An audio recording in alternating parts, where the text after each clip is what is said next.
Ragazzi, bentornati sul canale di Alex Moto Travelers. Vi volevo fare un video perché, dai, è stata presentata una delle novità più importanti del 2023, ma che rivoluziona un po' degli ultimi anni, perché va a rivoluzionare un modello leggendario. Non ci sono storie. Stiamo parlando ovviamente della BMW GS. BMW GS, ragazzi, che piaccia o che non piaccia, ha fatto la storia, record di vendite. Poi mettiamo un po' di moda, un po' che sia un gran mezzo, mettiamolo un po' come vogliamo. Comunque i dati di fatto sono che è un modello stravenduto, un modello che piace tutt'oggi. Siamo passati dal 1200, abbiamo preso il 1250 e adesso è uscito finalmente il GS 1300. Questo video volevo farvelo, vi dico la verità, con l'ausilio del BMW GS 1200 di mio papà, che è qua a casa, per farvi vedere un po' anche le differenze col nuovo modello comparando i video. Solo che oggi è domenica e mio papà giustamente si è andato a fare un giro in moto, quindi ho deciso di fare lo stesso il video perché sennò non lo facevo più, quindi mi dispiace. Purtroppo il GS 1200 ve lo faccio vedere un'altra volta, tra l'altro modello Adventure, quello con il telaio blu, e la GS tra blu e bianco, secondo me il modello più bello che hanno fatto fino ad oggi, non lo so, andiamo a vedere. Comunque, perché questo video? Perché sicuramente, come dicevamo, il GS è uno dei mezzi più interessanti per noi motoviaggiatori, motoavventurieri. È un po' una moto iconica, appunto, che piaccia o meno. E questa uscita del GS 1300, diciamo che ci ha lasciato un po' tutti di stucco, no? C'è veramente una rivoluzione del modello, ci sono tantissime cose nuove, non è solo un restyling, ma abbiamo una moto completamente nuova. E diciamo che da quando c'è stata l'introduzione del raffreddamento a liquido, quindi nel 2013, diciamo che non abbiamo mai avuto una grande innovazione di linea, mentre con questo GS 1300 la moto è totalmente differente. In primis il faro, ragazzi. Partiamo dalla vista, partiamo dalla cosa che ci salta più all'occhio subito, il faro. Il faro andiamo a togliere, non abbiamo più quel faro asimmetrico che tanto faceva GS quando lo incontravi, che personalmente a me piaceva. E quindi è così che i designer in BMW tirano fuori sta bomba, questo faro X davanti, che ovviamente lascia un po' spiazzati, no? Perché abituati a una linea così dal 2013, quindi quasi 11 anni che la moto è identica, ovviamente, ragazzi, è normale che suscitasse scalpore una linea così innovativa, così futuristica dell'anteriore, che possa piacere o meno, ragazzi, cioè qua stiamo parlando, è del tutto soggettivo, però è normale che destasse molto scalpore. Guardate, se state guardando i gruppi Facebook in questi giorni, fanno ammazzare dalle risate tutte le discussioni che ci sono con i vari paragoni, eccetera eccetera. C'è chi ha la moto il 1200, il 1250 e dice io mi tengo la vecchia, c'è chi dice prendete i miei soldi. Insomma, io vi dico la verità, Alex se la comprerebbe, a me piace, anche perché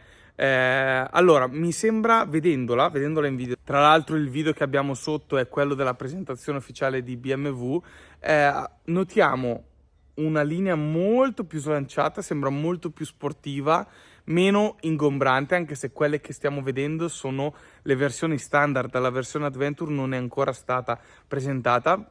Quindi vediamo che anche grazie a questo faro anteriore, l'anteriore è molto più slanciato, il posteriore ancora di più, è totalmente cambiata tutta la parte posteriore della moto, perché non abbiamo più il classico telaietto posteriore a traliccio, ma abbiamo tutta questa parte nuova in alluminio e quindi ci cambia totalmente la moto.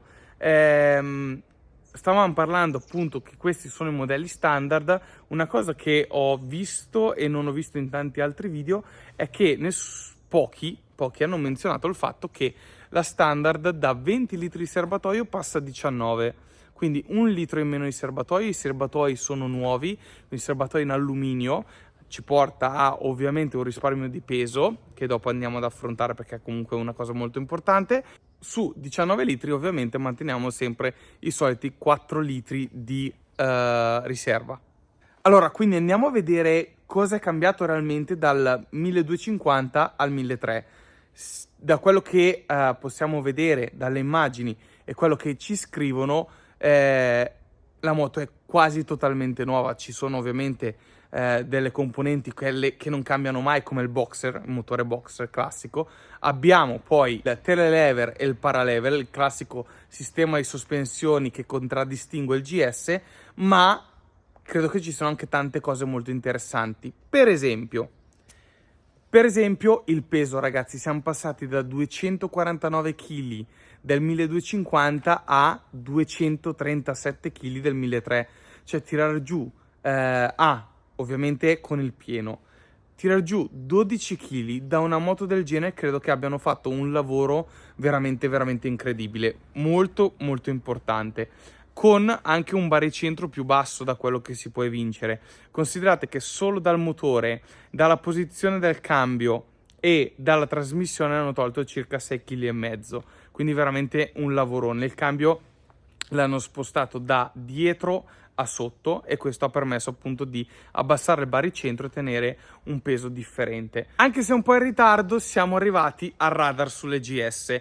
In ritardo perché Triumph è già da un po' che lo monta, Ducati sul multistrada anche, e quindi sono arrivati anche GS con la 1300. Abbiamo appunto antepost, quindi Adaptive Cruise Control e il sistema di segnalazione di tamponamento. Abbiamo una sorta di blind spot detection, quindi ci segnala cosa avviene dietro di noi, e quindi finalmente anche GS dotazione al completo su questo punto. Ma il boxer rimane sempre il motore boxer, una grande peculiarità di questa moto. In cosa cambia? Beh ragazzi, hanno aggiunto 9 cavalli in più, quindi siamo arrivati a 145 cavalli a 7750 giri, ma abbiamo un aumento dei newtonmetri di coppia da 143 a 149.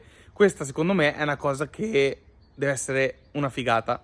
Ve lo dico perché comunque ho il GS, cioè ho la possibilità di guidare molto spesso il GS. Il motore del GS, il motore box, ha sempre questa caratteristica della progressione ai bassi regimi, quindi è un motore molto godibile sotto. Hanno aggiunto ancora coppia in quel range dove già il motore era fortissimo, quindi secondo me il motore sarà ancora più una figata di quello che già è.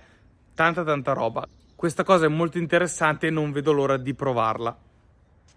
A livello di sospensioni abbiamo lo stesso schema delle classiche GS, quindi telelever e paralever al posteriore, ma ci sono delle novità. Il sistema dinamico di assistenza per la regolazione delle sospensioni, il DSA, ha, oltre allo smorzamento anteriore e posteriore, anche va ad agire sulla durezza della molla, quindi noi praticamente andiamo a cambiare i riding mode che abbiamo sulla nostra GS e il sistema va a lavorare in automatico sulla durezza della molla. Questa qua è una roba che hanno fatto solo loro, quindi anche lì deve essere molto interessante da andare a vedere. Sistema frenante rimane super giù, quello classico del GS. Abbiamo una nuova frenata integrale che tecnicamente dovrebbe essere migliorata rispetto al modello precedente. Frenata integrale perché quando noi andiamo ad agire sul pedale del freno posteriore, il sistema fa lavorare anche il freno anteriore senza che noi andiamo col nostro ditino a frenare, e in egual modo se noi andiamo a frenare con l'anteriore il sistema va ad agire anche sul freno posteriore, questo per la massima sicurezza possibile. Ovviamente bisogna vedere come va a lavorare. Sulle sospensioni un'altra chicca, perché ci sarà un sistema adattivo che vi permetterà, dovrebbe essere optional se non sbaglio, ma questo sistema adattivo porterà la sella che è a 850 mm di altezza, quindi 85 cm. Quando andremo piano, la useremo in città sotto una certa velocità, oppure staremo parcheggiando, saremo quasi fermi, abbasserà tutta la moto a 820 mm, quindi 82 cm di altezza. Una cosa che ho scovato leggendo un po' è che le selle non saranno più regolabili in altezza, e questo mi lascia un po' interdetto. Quindi non ci sarà più la doppia regolazione delle selle, ma avremo solo una posizione standard. Tra l'altro, altra differenza, sul modello Trophy, la mia, la sella sarà posizionata ad 870 mm. Questo perché sarà la sella ad un pezzo unico. A livello di gomme GS non si smentisce mai, quindi 19 all'anteriore, 17 al posteriore, abbiamo sia cerchi in lega che cerchi a raggi. Questo dipende da quale versione prendiamo. Le versioni del GS presentate fino adesso, che ricordiamo non è l'Adventure ma sono le versioni LC, sono 4. Quindi abbiamo la versione standard, per intenderci quella bianca, un po' più spartana tra virgolette, con parabrezza molto piccolo, portapacchi molto piccolo, la Triple Black, quella un po' più sportiva, la Trophy raga è la mia, assolutamente, bellissima. E poi c'è la Tramuntana con questo, presentata con questo colore verde con i cerchi oro, la versione più equipaggiata di tutte quante. Quindi tendenzialmente la standard è la Triple Black con i cerchi in lega, mentre la Trophy e la Tramuntana con i cerchi a raggi. Saranno disponibili a catalogo come optional, ovviamente, anche dei cerchi per l'enduro molto più leggeri. C'è addirittura scritto un risparmio di peso di 1,8 kg solo su una coppia di cerchi, quindi è tanta roba, apposta per fare fuoristrada. Ovviamente bisogna vedere anche quanto costano. Prima che mi dimentico, escursione all'anteriore 190 mm, escursione al posteriore 200 mm.